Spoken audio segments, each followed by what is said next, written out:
इथे फक्त दागिने नाही तर पिढ्यानपिढ्यांचा विश्वास मिळतो. परंपरेची झळाळी आणि विश्वासाची खात्री. कैलास अडगावकर ज्वेलर्स, दत्त मंदिर बस स्टॉप, नाशिक रोड.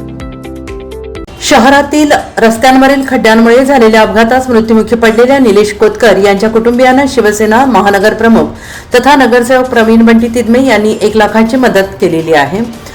शनिवारी शिवसेना सचिव भाऊसाहेब चौधरी, आमदार सुहास कांदे, मीनाताई कांबळे, शीतलताई म्हात्रे यांच्यासह पदाधिकाऱ्यांनी कामटवाडे येथील निवासस्थानी भेट देत डिमांड ड्राफ्ट सुपूर्द केला. यावेळी आमदार सुहास कांदे यांनी उपमुख्यमंत्री एकनाथ शिंदे यांच्याशी चर्चा करून कोतकर यांच्या पत्नीला नाशिक महापालिकेत नोकरी मिळावी यासाठी विशेष प्रयत्न केले जातील असे आश्वासन दिले. प्रयत्न केले पण दुधात साखर म्हणून हे सुद्धा त्या आणि आम्ही शब्द देतो आणि तुम्ही राजकीय नाहीये आणि तुम्हाला नक्की शब्द देतो 100% ताई म्हणावे.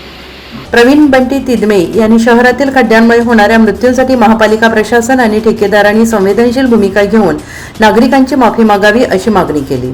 NCN न्यूजसाठी सचिन दिवटे, नवीन नाशिक.